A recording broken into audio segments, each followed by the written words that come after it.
And I think we need to see that if a child communicates freely at home but not in school or with adults, we need to think about, okay, why is this child fine at home but out and about they're really having challenges? High levels of distress, shutdown, or avoidance rather than mild hesitation.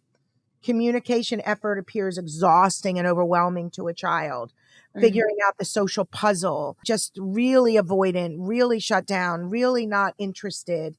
And then, of course, with increased difficulties with academic and social demands as they grow, some of these difficulties when the child is 4 or 5 may not be seen as much, but they become more obvious, as I call it, air their head as children get older.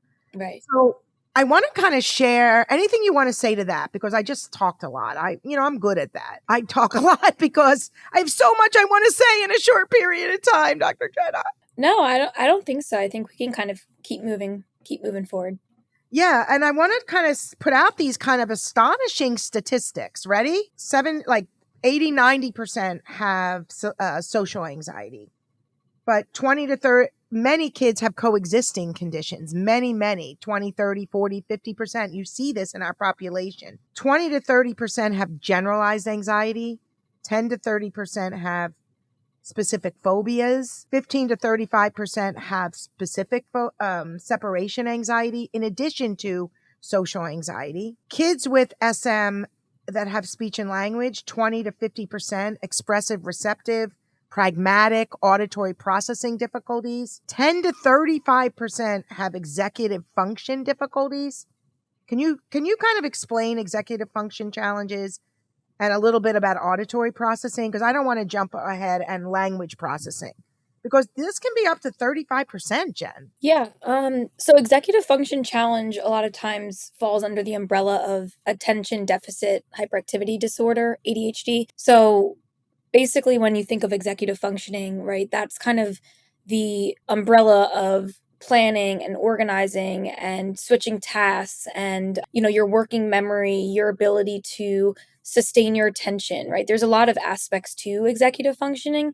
Actually, emotion dysregulation is a component as well. And so that's very fascinating. A lot of people don't always, look at that aspect. And so there are centers where, we'll get a child coming in and they have an oppositional defiant disorder. But then later on, we do further testing and we find out, no, they actually have ADHD. And that's more of the impulsivity and hyperactivity coming out. So executive dysfunction is definitely a big common aspect. And what's interesting is, I don't necessarily have research on this, but what I have found, and I'm curious what your thoughts are, is there's many individuals that we work with where as they're overcoming more of their mutism, some of their other comorbidities are almost coming out more. Yeah. So Great point. Yeah. So it's almost like their mutism kind of puts them in this shell, right? Where they're kind of more stuck.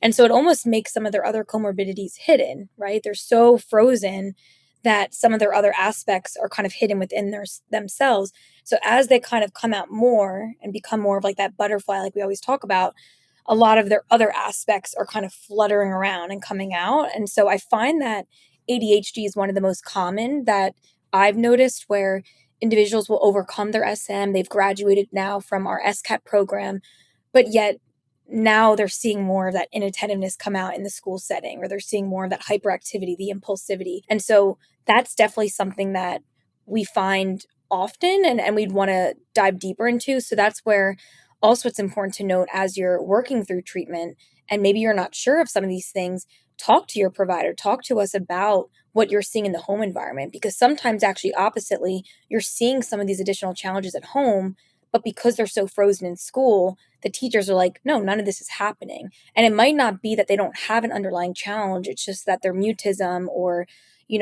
their presentation at that time is making them so shut down. So that's also something to kind of keep in mind. You also mentioned auditory processing.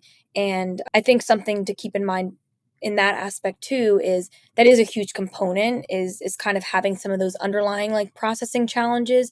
And so if your processing speed is slower, right, and someone's kind of like shooting you all these different questions, think about how overwhelming that could be when you're still just kind of thinking about what you might want to say, right? Is that like the tip of your tongue? So that's where like all those underlying strategies of like choices and visuals and things like that are always really helpful. But even in the home environment, keeping that in mind, like those types of strategies are really useful, because a lot of our children and teens that we work with do have that underlying challenge. And so we don't want to ignore that because that's part of their puzzle, but rather we'd want to be aware of that and how we can kind of navigate both of those things.